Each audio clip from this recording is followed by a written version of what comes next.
Perkembangan teknologi telah mengubah cara kita berinteraksi, bekerja, belajar, dan hidup secara keseluruhan. Untuk menyeimbangkan perkembangan teknologi dengan kehidupan, dibutuhkan adanya pemahaman akan era digital dan literasi digital. Halo, selamat pagi, selamat siang, dan selamat malam. Saya Magfira Aisyah Prasetyo dari Ilmu Komunikasi kelas E, dan di kesempatan kali ini, saya akan menemani kalian semua untuk menjelajahi dampak dari literasi digital yang memiliki peran penting di era yang terus berkembang ini dengan mendalami salah satu pilar dari literasi digital, yaitu etika digital dan penggunaannya dalam bersosial media. Sebelum kita memperdalam, mari berkenalan terlebih dahulu dengan literasi digital.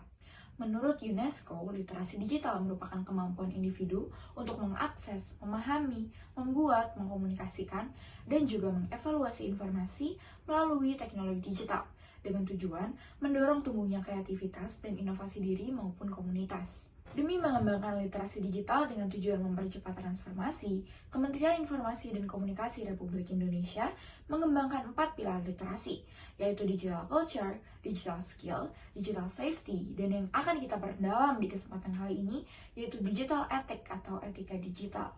Digital ethic atau etika digital adalah kemampuan individu dalam menyadari, mencontohkan, menyesuaikan, merasionalkan, mempertimbangkan, dan juga mengembangkan tata kelola etika dalam kehidupan sehari-hari. Banyak tantangan dan dampak yang harus dihadapi jika etika-etika tersebut tidak ditaati oleh penggunanya. Beberapa tantangan dan dampak dari etika digital yang mungkin terjadi yaitu yang pertama, ada privasi dan keamanan data. Tantangan besar dalam etika digital merupakan bagaimana cara mengatasi ancaman terhadap privasi individu, yaitu berupa pencurian data, kebocoran data, pelanggaran privasi, dan ancaman-ancaman penyebaran informasi lainnya.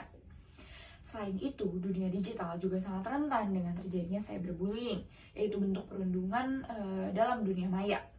Minimnya pemahaman penggunaan terhadap etika digital mengakibatkan maraknya cyberbullying di media sosial, yang menyebabkan korban mengalami gangguan kesehatan mental, mendorong korban melakukan isolasi sosial. Cyberbullying juga mempengaruhi aktivitas akademik dan juga mengakibatkan munculnya rasa takut dan tidak aman dalam berdigitalisasi, khususnya di media sosial. Dunia digital yang terus berkembang juga memungkinkan terjadinya kesenjangan sosial, yaitu keadaan di mana akses terhadap teknologi digital tidak merata ke seluruh wilayah dan tidak bisa menggapai ke seluruh kelompok masyarakat. Namun, percepatan informasi yang tersebar di dunia digital tidak selalu memberikan dampak yang positif, tetapi juga memberikan akses yang mudah untuk menyebarkan informasi yang tidak benar atau hoax. Tersebarnya hoax merupakan tantangan yang tak kunjung usai yang dapat mempengaruhi opini publik yang mengakibatkan masalah-masalah lain yang kian datang. Tantangan ini memerlukan upaya untuk memerangi penyebaran informasi palsu serta meningkatkan literasi digital guna membantu pengguna untuk mengidentifikasi informasi yang akurat.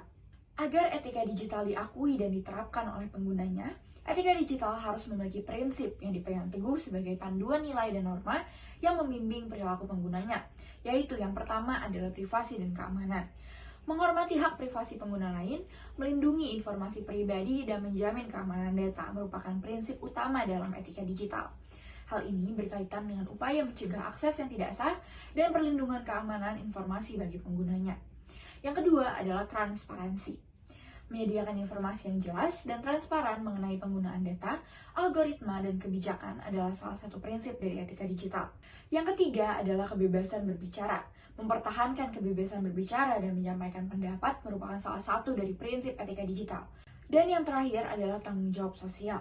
Pengguna diharapkan berpegang pada prinsip tanggung jawab atas tindakan yang mereka lakukan dalam dunia digital. Hal tersebut termasuk pertanggungjawaban terhadap konten informasi yang ia bagikan, keputusan yang ia ambil, dan dampak sosial dari tindakan mereka.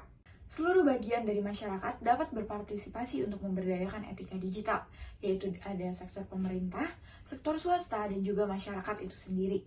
Pemerintah memiliki banyak upaya yang bisa dilakukan, yaitu diantaranya membuat regulasi dan kebijakan tentang etika digital, menegakkan sanksi dan hukum yang sesuai untuk masyarakat yang tidak menerapkan, mengkampanyekan kesadaran dan edukasi bagi masyarakat, dan juga pemerintah dapat berkolaborasi dengan swasta guna mengembangkan standar etika digital.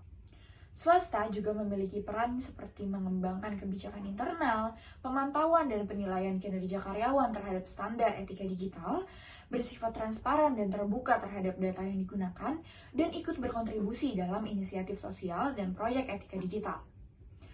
Selain pemerintah dan swasta, masyarakat juga kerap memiliki peran untuk mengimplementasikan etika digital, yaitu dengan meningkatkan kesadaran diri dan pendidikan untuk mengimplementasikannya sendiri, ikut melaporkan jika ada pengguna lain yang melanggar, memiliki tanggung jawab diri, aktif berpartisipasi publik tentang etika digital, dan menggunakan teknologi secara bijak. Maka dari penjelasan saya sebelumnya, etika digital berperan penting dan menjadi fondasi yang penting dalam memandu perilaku dan interaksi di era digital. Diskusi mengenai etika digital menghadirkan pemahaman yang mendalam tentang bagaimana teknologi dapat digunakan secara positif. Sebagai warga digital, mari bersama-sama berkomitmen untuk menjalani kehidupan digital dengan integritas, empati, dan kesadaran akan dampak dari setiap tindakan. Terima kasih atas waktunya, maaf jika ada kesalahan dan semoga bermanfaat. Dadah!